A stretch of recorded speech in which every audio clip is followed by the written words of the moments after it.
And welcome everybody to Dad's Watching Sports. Michael Draper here, and as you can see, I'm in a different location. We'll get to that in just a second, but it is episode 54 of Dad's Watching Sports, Sunday, February 28th, 2021. I am actually in Florida. My wife and I came down to the Sunshine State a couple of days ago. We were in Beverly Hills, Florida, seeing her grandparents. I thought I was going to get a show tonight. If any of you follow the SpaceX program, they were supposed to launch a rocket tonight. We were going to be able to see it. We actually walked outside. They were ready to go. And then like a minute and 20 seconds in with left in the countdown, and they postponed the flight. But the good news is it's postponed for tomorrow, and we are driving over towards Cape Canaveral tomorrow, so we will get to see it up close and in person tomorrow night, which we're really excited about. My daughter is very, very excited about that. Thank you for joining us on Dad's Watching Sports. Again, Michael Draper here, and we're excited to have a big show. Obviously, Kyle Castle's not here tonight. I'll get into that a little bit later on in the program, but it is a great week on Dad's Watching Sports, and we're looking forward to getting to that. I'll be joined by our guests here in just a few minutes, but obviously, always we want to make sure you know where to find us. So if you're watching us on our Facebook page or on the Off the Ball Network Facebook page, thank you so much. Go ahead and shoot us a comment when you can, and if you can, and obviously if you're listening to us through our podcasts, thank you for downloading that. You can download it anytime, any place, anywhere, wherever you download podcasts. Just give us a rating and review and hit that subscribe button if you wouldn't mind. We would love for you to do that. So I'm really excited about this. It is a little bit of a bummer. Kyle's not here to join us for this, but I'm really excited as we've got two awesome guests that are going to be joining us here. So I've got Ryan Watson and Jonathan Boren from the Coach's Corner podcast that is a part of the Broadway Sports Media platform. They're going to be joining us. I'm going to bring them on now. Ryan and Jonathan, guys, how is it going? Jonathan, I'll start with you. How are you, sir? And welcome to Dad's Watching Sports. Man, it's every single week we get asked this question kind of thing, and things are going great, but, man, COVID just bears you down. It's the same thing. I worked and watched a little bit of sports, and there weren't any fans there, but I guess I'm good. I'm good. I can't here, so I'm good. I'm good. Thank you for asking. Yeah, absolutely. Ryan, how about yourself? I'm doing great too. I got to echo the sentiments there, but for me, this pandemic and the quarantine has been kind of nice because I felt like a lot of times having two kids and going too fast through life, you work. You don't get a whole lot of time to spend with them. And then if you work an hour away from your home, like I had been doing, you miss even more time. So this has really kind of been nice to be able to get up from the computer at 4:30 and be like, let's go play outside, and like immediately be able to go play during the day for 30 minutes here and there. So I can't really complain. I get to see my daughters a whole lot more than I used to. So this has been kind of nice in a way. So I know a lot of people are struggling for sure. Absolutely. And I'm a lot in that same boat as well, working from home now. And it's the flexibility has been very nice, but it's been a challenging year. And it's crazy that we're just like 2 weeks away from really coming back to when the sports world shut down, Rudy Gobert testing positive in the NBA. And then really after that, it was a domino effect, one after another for the sports world. And hard to believe we're coming up on a year from that, and we are still pretty limited and stuff. So it's pretty wild. Yeah, and trust me, exactly the sentiments that you just said there. A year. It's really been 12 months of that same time. In my job off the actual show here. Had to lead the IT response to COVID, and man, it's been an absolute flash. And the response to it, and you talk about with sports, like that's your getaway, and when it goes away and the pivot that they have to make, there's no escaping it. So it truly has been. People talk about it's the year of COVID, but it's the year of only COVID. There's nothing else to really go hand in hand with it, and we've gotten some reprieve late in the year, but man, it hits you like a Mack truck. Right. Yeah. So we'll talk Coach's Corner and Broadway Sports Media. We'll talk about all of that here in just a second. But let's hear a little bit about you guys, yourselves and your families. Ryan, we can start with you first. Just tell us about yourself and about your family and what you've got going on. Yeah, sure. So Ryan Watson from Alabama originally. Don't hold that against me. Found my way to Tennessee playing college football, and then got my chance to coach college football at Lambeth University. Coach Vic Wallace gave me my opportunity to start. Believe me, no, I really think he just needed cheap labor, and I was the only one that was dumb enough to say that. But no, I did that for a few years, coached at University of North Alabama as well. Met my wife at Lambeth. She was a star basketball player there, won a national championship her senior year. And from there, she's from Franklin, so I moved over here with her once I was done coaching. I actually got fired by Hugh Freeze, so that's a little tick on the resume there. Nice. Lambeth. So, and since then, we built a life here. Coached at Independence High School when I first moved over here for just a little bit. Currently working at a local HCA here in Nashville. Two wonderful daughters, Avery and Caroline, 9 and 4, and they're just my world. I know I say that a lot. I get a little grief sometimes, but they really are. Every decision I make, everything that I do in life is with them in mind and how this is going to affect them and how are they viewing me for their life. So really, that's me in a nutshell. And I'm a big jock. And as you can see from Jonathan's background, I'm also a very big nerd. I love Star Wars, love Marvel, all that kind of stuff. I just kind of I'm not your typical jock and never have been. So I love video games and all that too. Hey, well, you guys know Kyle, who's not with us tonight, but he likes The Bachelor and Bachelorette. So, you got your Star Wars and Marvel. Kyle's got his Bachelor and Bachelorette. I set Kyle up. We talk about the script for this show or the rundown every week, and I said to him, I was like, man, you can be our resident Bachelorette expert. And he tells me, oh, yeah, I watch it every week, or it's just all when Lauren's watching it and I'm in the background. And then we bring it up, and he's like, oh, I don't know. He tries to play it cool, so I'm a little disappointed in that. But, just because we like sports doesn't mean we can't like other things. I'll let Jonathan speak on that, but we all have our junk TV, man. We all have our trash TV. I say this all the time. Mine was Jersey Shore. For whatever reason, I could not stop watching The Challenge on MTV. I loved those train wrecks. It just was train wrecks for me. I loved them. Yeah, absolutely. I'm disappointed that Kyle isn't here for many reasons, but now I'm even more disappointed because I too am subjected to The Bachelor and Bachelorette on a weekly basis, and that could have been your entire show in content because just the people. It's absolutely, these people actually exist. Yeah. Oh, yeah. Well, maybe we'll have you guys back at some point in time, and we can have a Bachelor tell-all with Jonathan and Kyle. But Jonathan, tell us a little bit about yourself and your family and everything that you've got going on as well. Yeah, absolutely. Super happy to be here, but mostly real life, dealing with COVID like everybody else. Have the single son and started Broadway Sports Media. So I can tell you, with the ice storm that we had here and having a son who, I won't say everybody that has multiple children, you all are superheroes. Because I assume that you all have the exact same son that I have, which never tires, never. When he is out, he is out. But until then, it is 100% balls to the wall until that moment. And so, anybody that has multiple children, 100%, I am bowing down to you. You are all superheroes. You are what comes after the Avengers. Everybody's waiting for that. And so it's just people and multiple children. So that's pretty much me. Yeah. Well, I actually have told some of my wife's grandparents, I've told them probably every day we've been here, like, I am sorry that your house has been hit by a tornado. It's been madness around here, and they love it because they're older, and this is, they don't get this very often. But right. I mean, it's just pure from the moment they're up to the moment they go to bed. It's just pure chaos, and it's trying to control that with a 2 and a 4-year-old. So yes, I agree. We are superheroes, and we need to make that for sure. Pat yourself on the back. So my wife is a superhero. That's as far as I'll go. I'm dealing with an about to be 4-year-old. I got a table saw today, and I'm like, I get to do all these projects. But 90% of my life at that point, after having a table saw, is just making sure he's not around me. Yes. I had to cut 3 boards. The rest of it was just making sure he was not around it. Yes. Oh yeah. Yeah. 3 times. It's done. It's off. All right. Cool. Oh yeah. Yeah. There's a lot of that always goes on for sure. So, all right. Well, tell us a little bit about. We'll start with Broadway Sports Media, and then we can kind of hone in on the Coach's Corner show that you got to do. But Jonathan, tell us a little bit about where this came from, the idea came from, how you guys got it started, and where you're at now. Yeah, no, I think Broadway Sports Media mostly, I say it a bit, but Broadway Sports was an idea.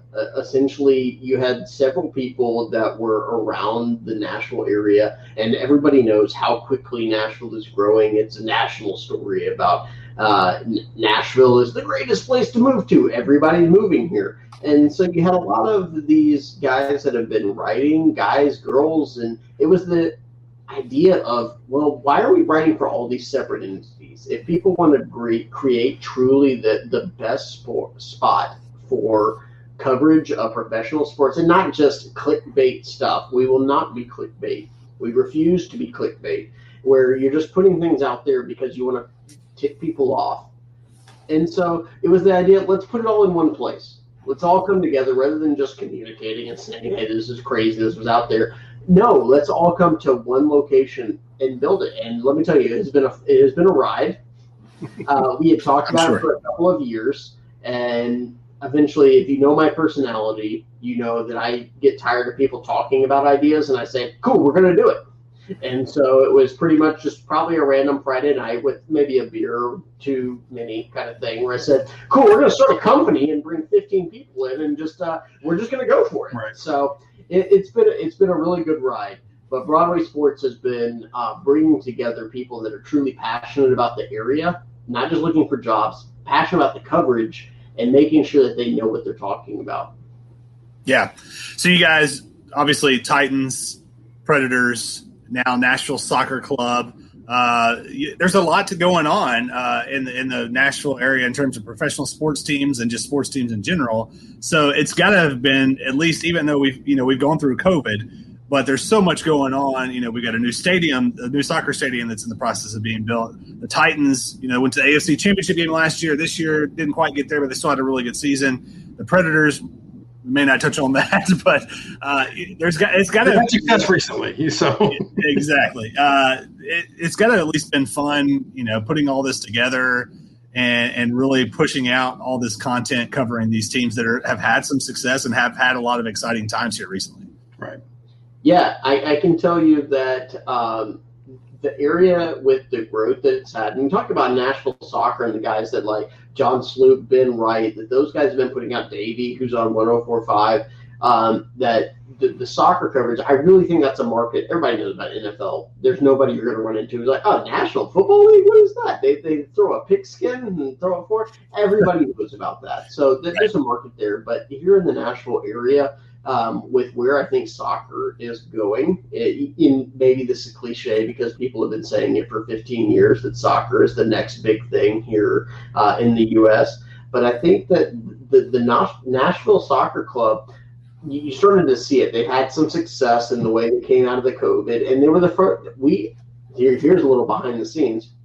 We actually were going to launch our website based around when they were going to launch the MLS's back cup, because they were going to be the first professional sport back. Yeah. Now, they were one of two teams with Dallas that then gets delayed. But, yeah, you talk about it. Soccer is a true sport here in Nashville. And, you're trying to get MLB in here, and some NBA teams show up randomly once every decade kind of thing. But I think along with the Titans, I think Nashville soccer is going to continue to grow and going to be a mainstay here in the mid-state. Plus, those games are really fun. They are. Oh, my gosh.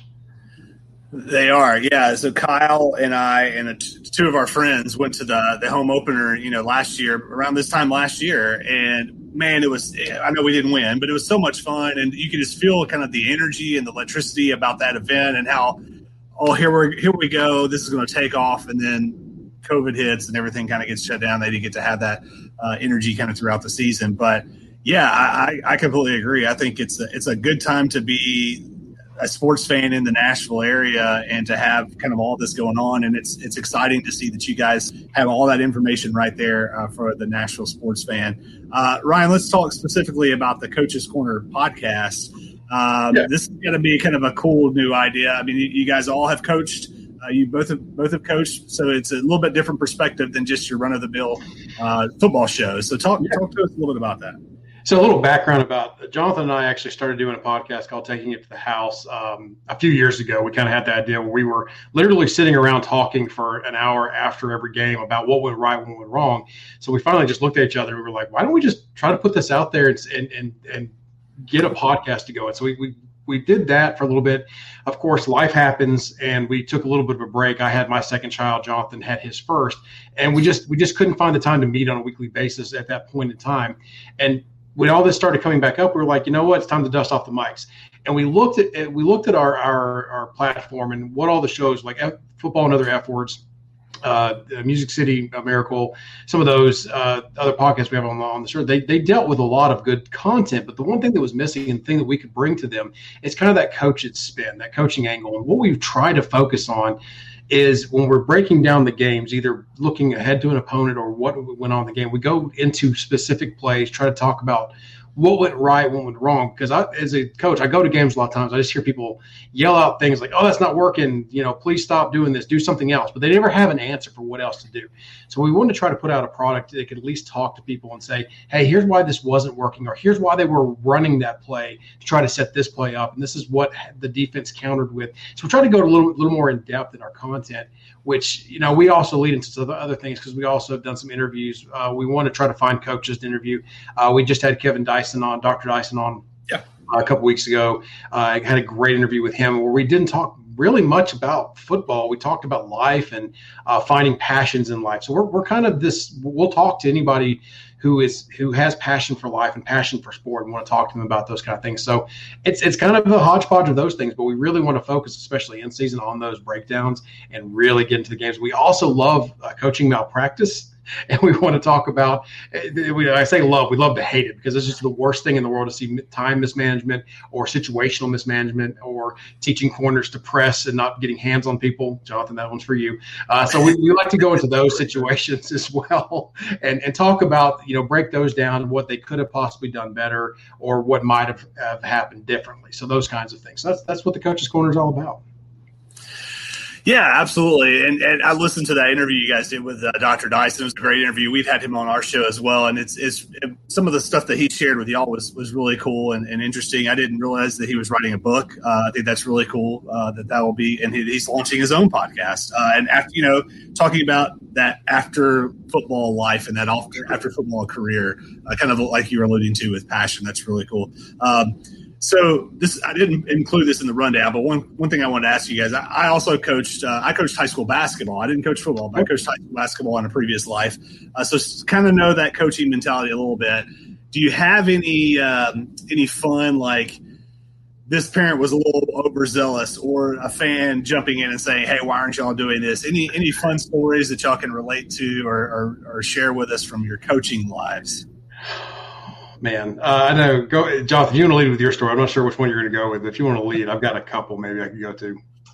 So I'll say this is more of me, putting my foot in my mouth. I don't remember the exact game, but there's always a stereotype of kickers and special teamers among coaches, like, oh, it's the kicker. And I typically was not that guy, but I don't remember the exact game. We had a punter come in. Punt, put us in a really bad position, and I was always the coach that was on top of I was up on top of the press box to get the high vantage point and catch every single wind gust that ever came through the area. So I always looked like the Michelin Man with all of my layers of clothing on. But I remember this happening. I'm pretty sure it was a playoff game, and just in the moment saying probably not some nice words and saying, freaking punters. And it was about probably 3 seconds after that I remembered that the head video guy was the punter's father right next to me in this moment. And so it's one of those, like, we're not going to acknowledge that this moment happened. Like, I'm just going to continue on to the next play. You do the same thing. My bad. So I will say that was probably, it never got brought up. But that one was on me. That's hilarious. That is absolutely hilarious.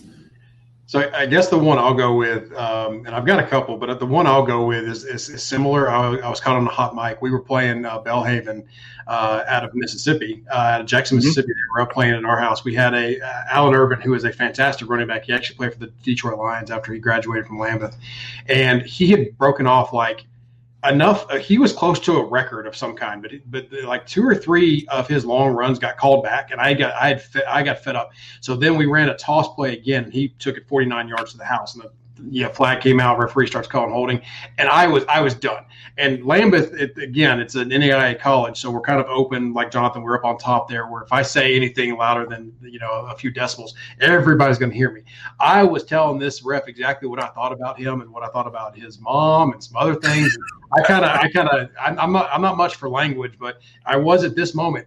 And when I stopped, I noticed the other 2 coaches up there were staring at me. And when I looked at them, I happened to see our radio guy, Diamond Dave McCulley, looking over at me and goes, and that's assistant coach Ryan Watson telling the refs what he's done. I was like, oh no, that went out on the radio. Oh no. So that was not my best moment there for sure. Yeah.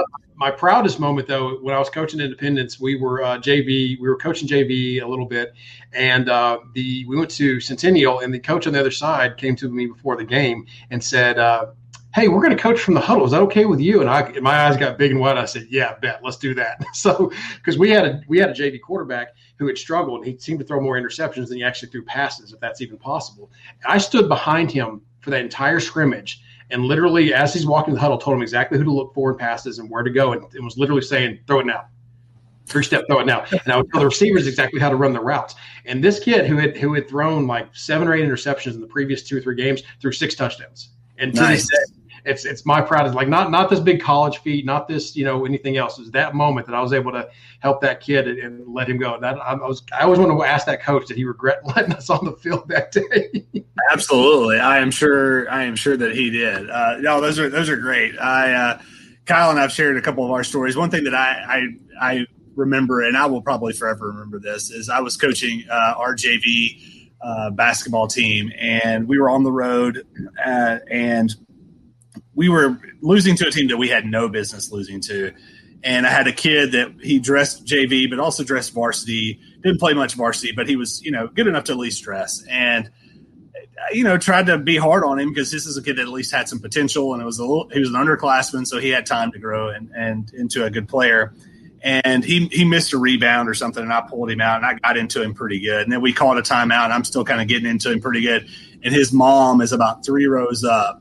And she said, "Well, he would be able to rebound if you'd stop yelling at him." I mean, and the place was dead silent. And I just kind of paused and sat there for a second. And it took everything within me not to say anything. But I looked at him, and I could just see he was like mortified. Yeah. I looked at him and said, "Hang in there, get back in, let's go." And the kid actually ended up playing pretty well the rest of the game. But I never had a parent it was dead silent. And you could hear her clear across the gym, and that kid's face was just like he knew exactly who it was.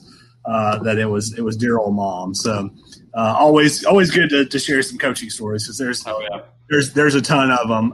Okay, so want to get y'all's take on this. So we're doing this thing next week. It's called our fan show, where I've interviewed some other guests on the show, some people a part of the Off the Ball Network, and some others about their just fan experience. And, how did you become a fan, or what team are you a fan of? Because I'm just fascinated by the whole fan deal, because sports is something that people just become obsessed with, and me included. And it's just kind of cool to see how that all takes place. And you talk about rivalries and kind of all the not. And we're going to talk about all that next week. And we've actually got a guy that literally wrote a book about being a fan that's going to come on with us and talk a little bit about the science behind it. So, Jonathan, we'll start with you first. Just tell us a little bit about, kind of who's your team, who did you grow up being a fan of, and any kind of fun stories that go along with that.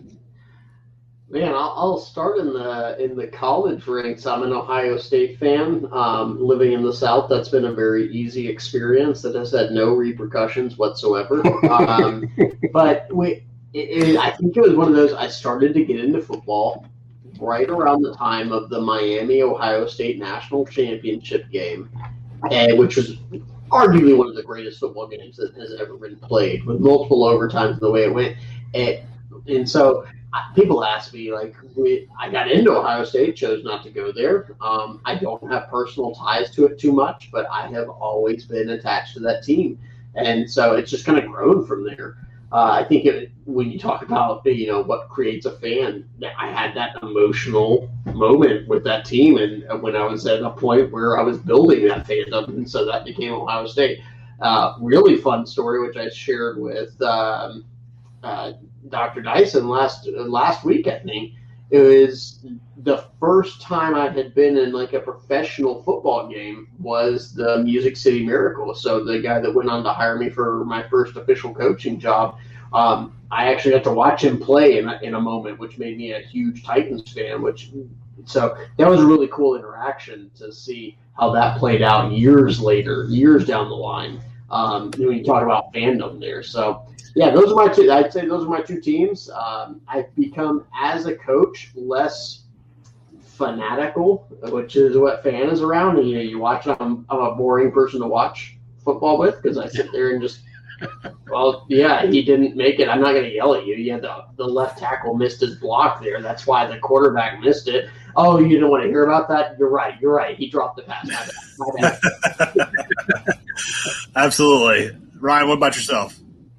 Well, I mean, as I stated in my intro, I am from Alabama, so I grew up around a lot of Alabama fans. My brother in the same family somehow became an Auburn fan, so we had that going on. And he married an Auburn fan himself, so they have a whole Auburn side of their family. My whole side of the family is Alabama. Here recently, though, to be honest with you, I've had a lot of fatigue on national championships. Sue me, watching them a lot. Shaking his head over here, but I've always been a big Alabama basketball fan. And even more now than ever, I think it's like a 1A, 1B situation for me with Alabama. Is I really enjoy Alabama basketball, even when they're not doing well.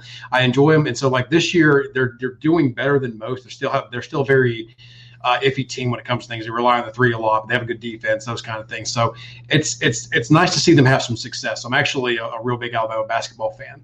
And I'm kind of weird too, because like I grew up a Kansas City Chiefs fan because I followed Derek Thomas from Alabama to the Chiefs, and Joe Montana was my favorite NFL player, so he went to the Chiefs. It was almost kind of perfect. And then I went to go play college football, and I kind of broke ties with everything because I was only a fan of the teams I was involved with. I didn't know what was going on in the SEC. I did not know what was going on in the NFL. All that was just kind of a blank slate for me. And I moved here to Franklin in 2008, 2007. And I've been a Titans fan since then because I was in the area. I just kind of picked back up with them. And the Chiefs team wasn't the same one that I rooted for, 8 years prior. So like it was just kind of a big thing. So right now I'd probably say those two. And I'm a big Cubs fan. I know you said two, but three. I'm a big Cubs fan. But that's tapered off since they won the World Series. Because I saw it. I'm not going to die not seeing them win a World Series, so I'm good. And it just kind of tapered off for me. And I'm kind of focused more on with kids. I don't have time to sit down and watch a 4-hour baseball game now. Yeah. I know you're about to lead into something. I just have to say something. No, you go that entire thing by saying I've seen too many national championships. I was going to go there. That's disgusting. Can you cut his mic? Be done with it. He's off. I was very tempted to do that when that came out. I will just come out and say I am not an Alabama fan. By association, I have to at least somewhat appreciate them. My brother-in-law and sister-in-law work for the football team, and so now my kids grow up saying, "Well, we will say Roll Tide only when Uncle Mark and Aunt Kinsey are around." And I'm like, man, that leaves a really bad taste in my mouth, but okay, because I married into this family by choice. But yeah, the whole I'm getting tired of national championships, man. I mean, it was a joke. I apologize. It wasn't a joke. It literally rolled off like I lived through. I feel like I can joke about it because I lived through the bad times, which were the Mikes or whatever the head coaches that whole string of things, Price and. Yep. So it just, there were some bad dark times for Alabama. And I'm also trying to appreciate this, all jokes aside, because these runs don't happen often. Nick Saban's don't happen often. This is going to end at some point. They're going to come crashing back down. And I don't mean like losing 2 games in the season. I mean, it's going to be, back to 500 football at some point in time. So I am enjoying this while it is. My main point was to get to how well Alabama basketball is doing, which is a surprise for me. And then they've got Nate Oates, who's a great coach, and they're playing really well, without a doubt. So hopefully they'll continue to do that and represent the SEC in the big dance because not a whole lot of teams will be there. We're going to go to a break in just a second, but wanted to get a couple more questions in. And if you guys don't mind hanging on, I've got a few things to talk after the break. So let's talk about like passing fanhood down to your kids. I mean, that's something that we're all passionate about. And I know, as we get older, it seems like less and less of a priority. At least it does for me. Like I'm a huge University of Kentucky fan, basketball, of course, but yes, even football and a few other sports. But my whole life, I was thinking, okay, I can't wait to have kids because they're going to be UK fans. And now I'm more like, okay, I mean, I want you to be, but at the end of the day, it's not that big of a deal. But it's still something we want to continue to do. So Ryan, you got your two daughters. Are they do they roll Tide roll as well? So I couldn't have had two different personalities in my two daughters. I do have my oldest, Avery, who will probably be my football fan, my sports fan. And my whole idea is that as long as she doesn't come home wearing Burton Orange, I'll be fine. She can't. If she becomes an Auburn fan, I'm good with it. As long as she's not a Tennessee fan. That's the one I will not stand for in my house. I'm not joking at all. So she watches Alabama games with me. She's watching. I watch a lot of Alabama basketball with her because she wants to be a basketball player. So we're watching that. My youngest is. I don't think she's going to like sports at all, and I'm not going to force it. I'm going to say, hey, do you want to? No, you don't. Cool. Go dance and be a fairy over there. Go be a princess fairy. You love doing that.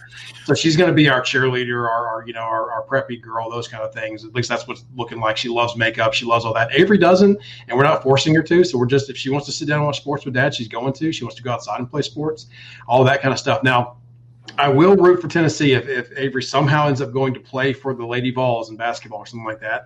I will wear an orange shirt there and say "Go Avery" instead of "Go Vols." But so that's we'll see what happens with it. I don't want to force. I don't have a son, so I don't have to worry about if I'm going to overdo it with sports, and I can just kind of sit back and let it kind of happen naturally for me.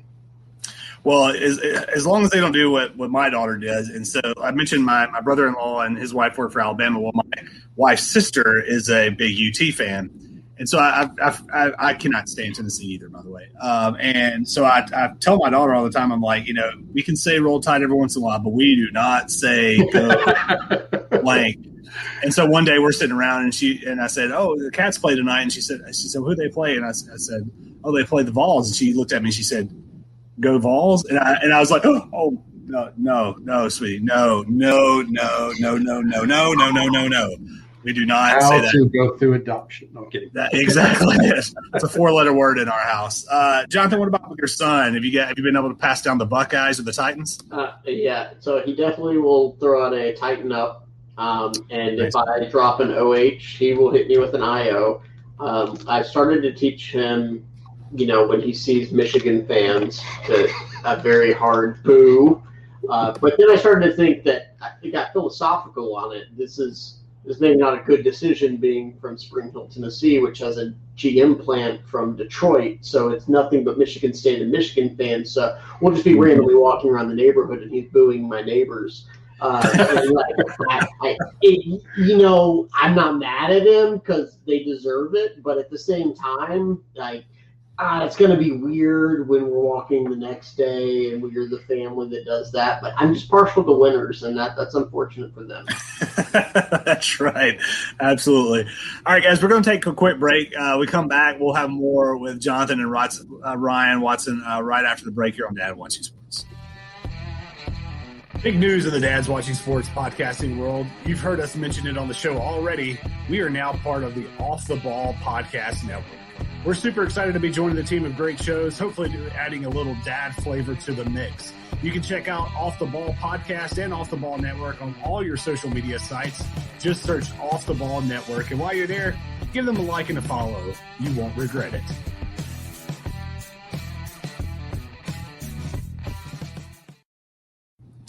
Welcome back to Dad's Watching Sports. Michael Draper, Ryan Watson, Jonathan Boren from the Coach's Corner, Broadway Sports. Go ahead and check them out. Really quickly, Jonathan, where can everybody find all the information about Broadway Sports? Yeah, at Broadway TN on Twitter, BroadwaySportsMedia.com. I have a very lively Facebook page. Multiple places you can find it, but at Broadway TN is probably the most active, but the main website, BroadwaySportsMedia.com.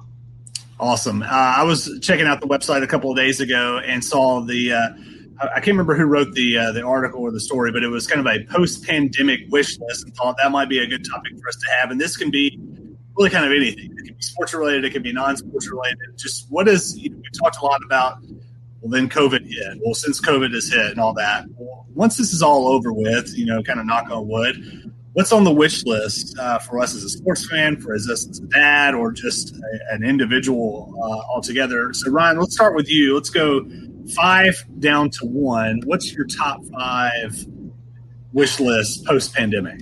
I included this one last because I know it'll trigger Jonathan a little bit, but birthday parties, because his joke was that we seemed to, for a while with our daughter, especially through the preschool and kindergarten, you get invited to a birthday party. It seems like every weekend. So I kind of do miss that though, because it's more of like my kids. Avery had a lot of fun with that, so I miss that. So that's my number 5.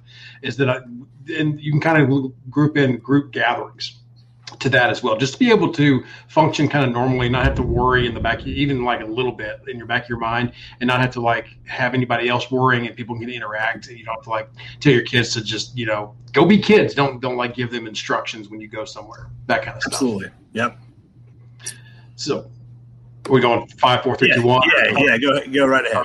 4 of this for my wife, travel, but mostly because she's a big Disney fanatic and she wants to go to Orlando. So we've been kind of, we've been limited to a couple of things personally on us, just because we're trying to protect our family for reasons. And going to Disney has been kind of like her safe haven, and it's kind of her big ultimate de-stressor. So that one for me would be number 4, would be able to travel again, so we can go places like that, and also go to Minnesota to see my brother's family. We're pretty close with them. He's got 2 that are around the same age as my kids, and they're very close, and you can only FaceTime so much with them. So yep. Number 3 is movies in movie theaters. I really enjoyed that, and I've stayed away from it just because I know they're making them safe. You can even rent out a theater apparently for like $100, but I'm not paying that. I'm not doing that. But I would like to go back and have the theater experience. My family really likes to go to the movies. It's kind of our family date night, is to go out to dinner and then go to the movie. So we'd like to do that again for sure. 2, even though I mentioned the group gatherings, but really number 2 for me, probably this should be number 1, is just be able to hang out with all my friends again, have them over, have some get-togethers. We've done a little things here and there, like smart social gathering where we stay outside and do stuff. But I'd like to get back to a point where we can have the multiple people over and not have to worry about those kind of things. So I know I talked about that a little earlier, but just seeing our friends, because even, we're parents, our kids come first, all that good stuff. I understand that. But you have to have your de-stressors, right? You have to have your friends. Oh, yeah. Have that and see family and those kinds of things. So that's the one thing. And I guess the other one is packed college football games. You talked about it last week with Cole about how he would park 1,500 feet away from a stadium, an SEC versus SEC matchup. I think it was Kentucky and Auburn or whatever it was. And he walked the entire way to the front gate and didn't see another human being. And that's what's beautiful about college football. I enjoy NFL just equally. I'm not one of those that thinks one's better than the other. I think it's football, so I'm going to watch it, But there is definitely a different atmosphere to college football, the tailgating and everything like that. There's just packed college football stadiums, and it's a much better college football experience. So I'm really looking forward to that as well.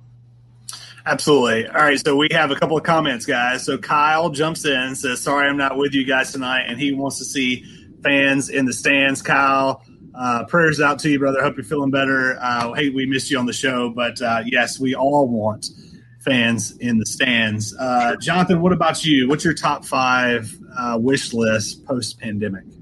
Yeah, so one of the things that we did not do is share notes. So Ryan got quite a few of those there. Sorry. I would say, so I'm going to give my 2 that kind of he didn't give. So there's a little bit of free here, but I would say that 1 is not just fans in the stands, but live events. So, we've launched a website, and so bringing people together, not just the people that are writing about it, but the fans that have been around things. We want to be in those live events. We want to build that community. And so when we can get away from that and just go to a pub, go hang out with those people that have read that content, not just reading it because we don't want to be, this guy writes for ESPN. He's this huge, he's a celebrity. No, it's everybody just wants to be a part of something kind of thing. So being able to actually celebrate those things, that's the biggest thing that I miss and I look forward to. Number 1, and this is, it's the dad's podcast here. Every single day that we go driving with my son, he asks, can we go sit in a restaurant? And it's kind of weird to have that conversation with a 3-year-old. Well, I know there's a crippling pandemic that's taking out, 500,000 people in our country, so we can't go do that because, there's lots of germs around, buddy. But no big deal. No, you want a Happy Meal? Happy Meal? No. So, yeah, just getting to go and that be normal, to go to a restaurant and hang out with your family, that's the biggest thing I miss. Yeah, absolutely. I've got a few of the same ones that you guys had. A couple of my different ones. My number 5, and if Kyle's watching this, he's going to laugh. Buffets. I'm a big buffet guy, and I just don't know that buffets are ever coming back. And it breaks my heart that you're not going to get your Pizza Hut buffet or your Golden Corral buffet or whatever you want to go and enjoy. And my wife is probably, if she's watching, she's probably mortified that I'm talking about that. But I'm a huge buffet fan, so that's definitely. And then my biggest one's are hugs and handshakes gone forever? Now if you just kind of give the fist bump to everybody, or you just kind of do it from a distance. But I'm a big guy. Yeah, you can't go elbow in. There's somebody at our church that does that, but. I'm a big handshake guy, and especially around family, I'm a big hugger. And so the fact that those things haven't been able to happen predominantly over the past year, I hope they're back soon. Guys, so last week we had Cole Kubelik on from the SEC Network and ESPN Radio. We talked a little bit about way too early top 25 for college football. It happens every year after Ryan's Bama Crimson Tide win another national championship, and then they come out and say, okay, who's going to be in the top 25 for the next year? So I wanted to get y'all's take on kind of, you look at next year and Bama loses a lot. Obviously, Trevor Lawrence is going from Clemson. Georgia seems like they got kind of the pieces back. But you look at who your top 6 will be going into the season next year. Jonathan, who do you have and are your Buckeyes in there? Yeah, and I'm not going to say that I watched some previous content that you may have put out that did not include the Buckeyes. Right. Beat Ohio State. Look, there's 3 teams. You got Bama, Clemson, and Ohio State. After that, then the conversation starts. And I get why you would not have the Buckeyes in, but I would bet some money that by the end of the year, they're in the conversation. And that's not really fandom for me. It's just there's 3 teams that recruit on a level that's cool. They got theirs. What the rest of you guys do? And so for me, I guess I give I'm not a huge believer in Oklahoma, but I respect what they did. They're bringing back a quarterback, and I'm a huge believer in the quarterback position, not just in football, but especially in college with the spread offenses that they run. And so Rattler coming back, being in that system, Lincoln Riley, he knows what he does. So I'm going to respect that, and I'm going to say Oklahoma's in there. I really like what USC has done. This kind of goes back to the recruiting rankings and the players they've been putting in. Look, they've been bringing in some guys. So I really like what USC is doing. And Pac-12, there's some teams. Oregon's got some players. Yeah, but at the same time, I do think that USC in the end will be there. They're not going to face a ton of competition. And then, frankly, I like Iowa State. In Iowa State, Matt Campbell, that's a guy that could have named his job for a couple of years, but he respects and wants to be at Iowa State. I don't necessarily get that, but at the same time, he seems to be committed to it. So if you're asking me what my top 6 is, those are my top 6. I'm going Bama, Clemson, Ohio State, Oklahoma, USC, Iowa State. There's a cut, but I think after those top 3, it's an upset if it's not one of those 3 at the end, frankly. Come on, what's not appealing about Ames, Iowa? It wouldn't make you want to stay there, Yeah. And the Applebee's is great, I'm sure. No judgment. I'm sure the Applebee's is absolutely wonderful. Ryan, what about you? Who you got in your top 6? Well, this is embarrassing. I think we have one difference here, but Alabama, of course, is my top team because I'm always a big fan of if they are the champions and they're losing a lot, but they seem to reload. They're having, I think, the best recruiting class ever for this year due to rivals or whoever rates those things. So they'll be back at some capacity. So start with them. I think Clemson will also be back because they've been recruiting strong. Ohio State for me, and people are going to point to they lost their running back, lost their quarterback, but they also have pulled in some really good recruiting classes here recently. And I'm telling you right now, Ohio State defensive players there's just something about those edge rushers that they pull in. Chase Young is sure is the hot name, the Bosa's, but they seem to just roll out guys that can just get after quarterbacks, make things miserable. Interior defensive line and linebackers are some of the best in the country year in and year out. And that doesn't even mention their elite. I mean, their DBU, in my opinion, a lot of times they put a lot of talent in the NFL, and they just have that done right. Now they'll have to see what happens with, they had a hangover from the season, but I'm a full believer in Ohio State as well. Plus they're the ones to beat in Big Ten, and Big Ten will be represented in the playoffs. So you can't have a top four and not talk about Ohio State. Oklahoma's up there for me for similar reasons. They're just seem to always put things together offensively, and in that conference, offense is king, and they'll come right back to it. Georgia, for me, as well, is another one that seems to have great recruiting classes, good coaching. They do have to get through some things, but they're still the king of the East, so they'll have their opportunities. And I like Iowa State as well. They're returning all 5 offensive linemen. Purdy's coming back. Hall's coming back. It looks like it's going to be a real good run for them as well. They do have to get through Oklahoma, of course, but I'm a big offensive line guy. You can return that whole unit back with a starting quarterback. Good things can happen.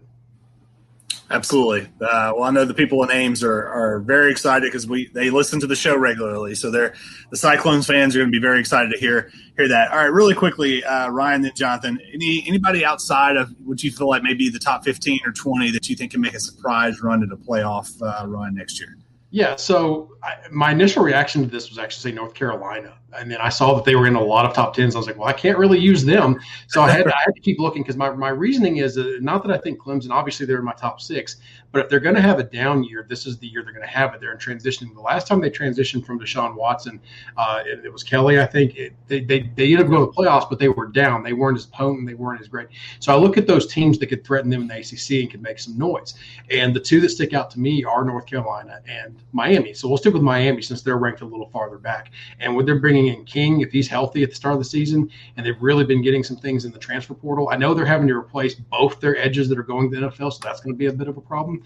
But like I said, in that ACC that generally has been a little weaker outside of Clemson, in North Carolina stepped up last year, those two can make some noise. And Miami just has to win those 2 games, and they're going to be in the thick of things. You. All right, Jonathan, what about yourself? I hate this is going to be recorded, and I know I'm going to hear about it quite a bit.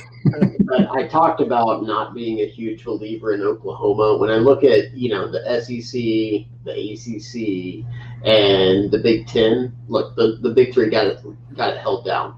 Oklahoma, not sure you do. And I hate that I'm going to get crap for this, but I think actually Sarkisian may actually pull something out of Texas. Those guys, they've got talent. They got a big-time quarterback, and I already talked about and I like the North Carolina pick because you got Howell there. The guys that have the quarterbacks, they can make runs because that's the position that moves things forward, and especially in college. So, for me, Texas, I think they're going to surprise some people. I hate it because a lot of our writers are big Texas fans, and I promise you, whenever I am wrong on this, I will be leading the charge on how terrible Texas is and how they will never be back. But man, when you got money and you got talent, things start to come together in some things can pop. That is that's a good hit. I think Sarkisian. He's proven he's got the offensive mind, and he's been fairly successful in most places he's gone. So we'll see what happens there.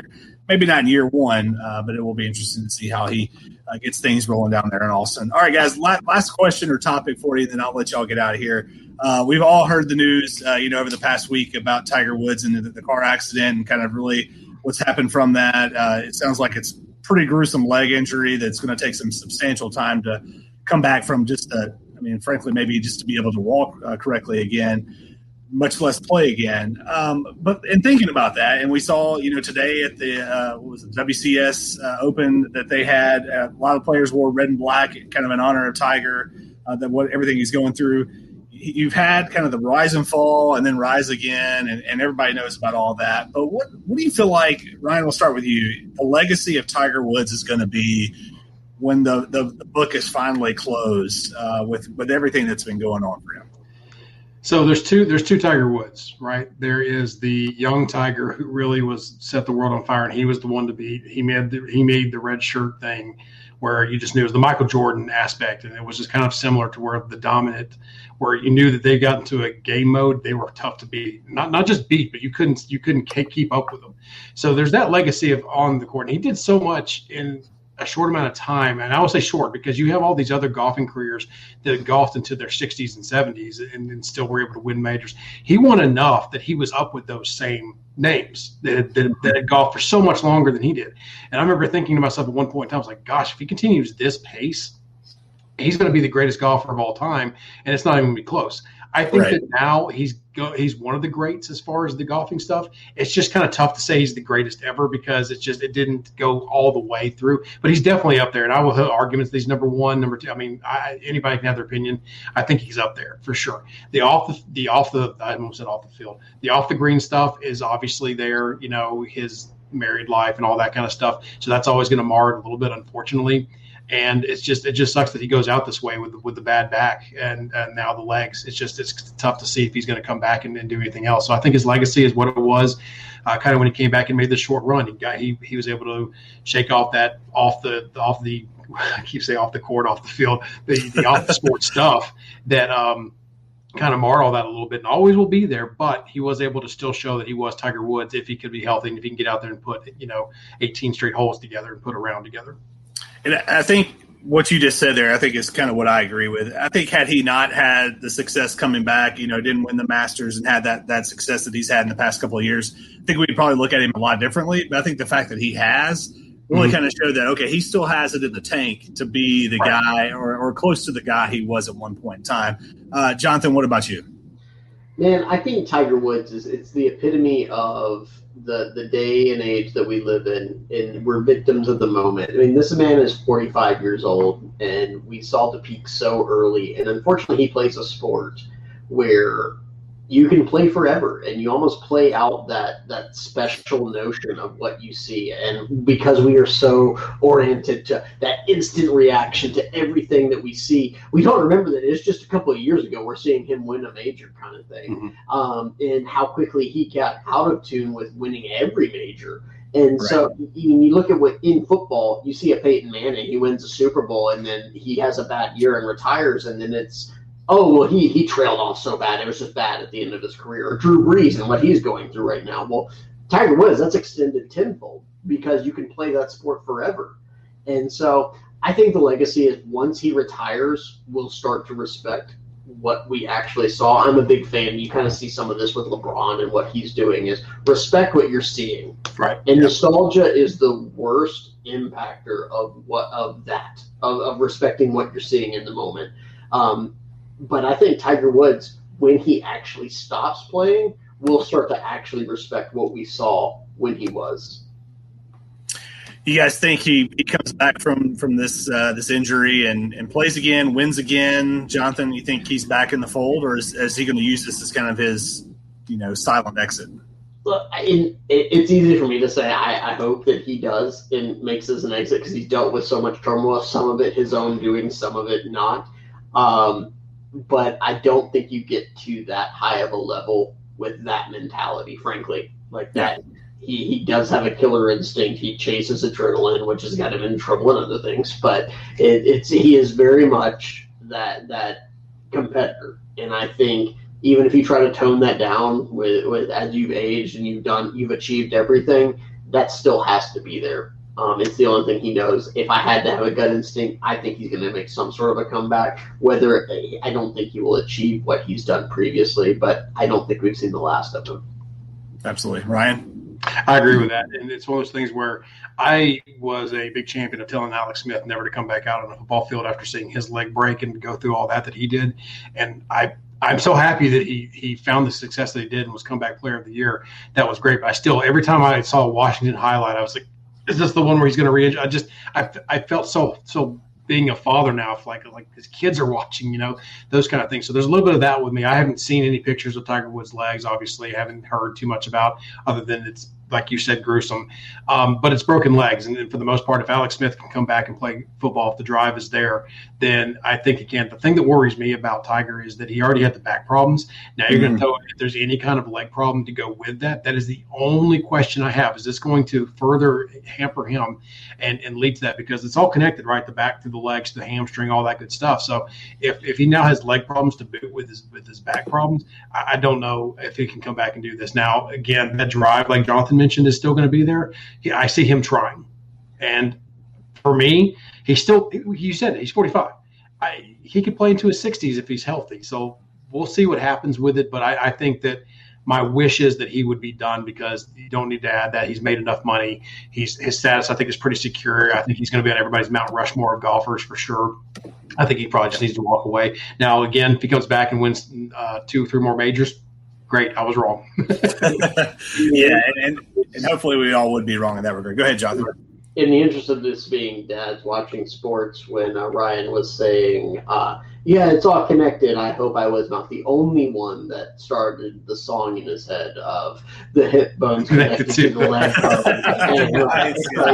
I really appreciate us being on point for that reference. Yep, or some head, shoulders, knees, and toes. Yeah, absolutely. It's all connected in there. Too many times. Absolutely. Kyle's still with us, says Tiger is done, and then says done. Kyle, don't. He's not done yet, like you, my friend. He's not done yet. So, well, guys, man, this has been awesome. I really appreciate y'all jumping on and talking some sports and some dad life with us. It's been a good time, and I appreciate y'all, Ryan, jumping in and contributing to the show in past episodes as well. Really quickly again, Coach's Corner and Broadway Sports, where can we find you, and what's coming up? Maybe what's coming up next on the Coach's Corner? Yeah, absolutely. So we're in off-season mode at the Coach's Corner. You can find us at Coaches on Broad on Twitter, at Broadway TN on Twitter as well. We're pretty much bi-weekly right now on the Coach's Corner. We've got some good content coming up, though, with some guys that here in the off-season. We're trying to pin down the exact dates on this, so I'm not going to drop too many names. You should absolutely check out the heavy philosophical discussion that we had with Dr. Dyson a week or two ago.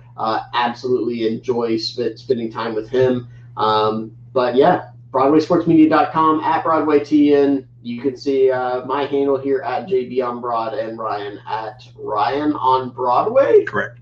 Got it. I wasn't smart enough to put it next to my name, but yes, that's correct. I'm the technical guru here.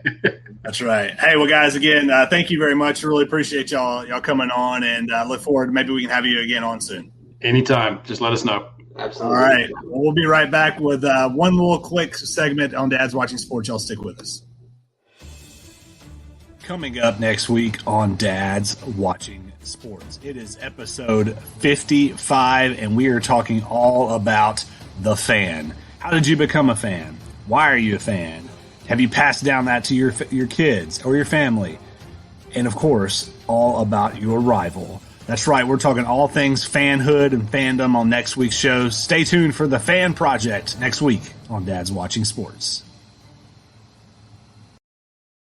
Welcome back to Dad's Watching Sports. Michael Draper here. Kyle jumped in at the very end saying, Mike, we need to up our microphone game. They look professional. Well, Kyle, I'm here in Grandpa's garage, but normally when I'm in the Draper Casa, the Draper studio, I've got a professional mic. You, on the other hand, my friend, yes, you can up your game. Maybe we'll put that in maybe we'll get our legal representation to figure out a way we can get some money for this thing, and we can actually get those. But Kyle, if you are still checking us out, I know that we can't go a show without talking about some Monkey Knife Fight. So let me tell you a little bit about that. Monkey Knife Fight is a daily fantasy sports gaming website for the casual sports fan. It's simple, fun, and easy to play. Users determine which superstars are competing in the day's professional sporting events and will record more or less than the contest line provided. MKF's daily fantasy prop games play similar to the salary cap-based DFS games, but without algorithms, Kyle, because there's no math involved. We don't like that. Lineups, and mostly importantly, no sharks. There are several contests to choose from, none of which require hours of research required on competing sites. Start with a 2 for 2 or go for the highest payouts 100 times and higher by selecting an 8 for 8, more or less contest. Get started now with 100% instant match bonus up to $50 with the promo code off the ball. Monkey knife fight is indeed the best, Mr. Castles. Again, thank you so much for checking out Dad's Watching Sports this week. Special thanks to Jonathan Boren and Ryan Watson for awesome stuff. Please go check them out. Coach's Corner Podcast, Broadway Sports Media. Check them out. They got a lot of great content. Even if you're not in the Nashville area, go check them out. They've got a really great stuff there going on with that. So we will be back next week. I believe it is March the 7th, and we're debuting our fan project, so make sure you go and check that out. We've got a lot of people from the Off the Ball Network. We've got some of our guests that have joined us here previously talking about what it means to them to be a fan, and then, of course, Kyle and I will throw in our stories as well, and then we'll also have our special guest who literally wrote the book on being a sports fan. So check it out next week, the fan episode on Dad's Watching Sports, and we look forward to seeing you next week. This has been Michael Draper. Y'all stay safe out there. We'll see you next week.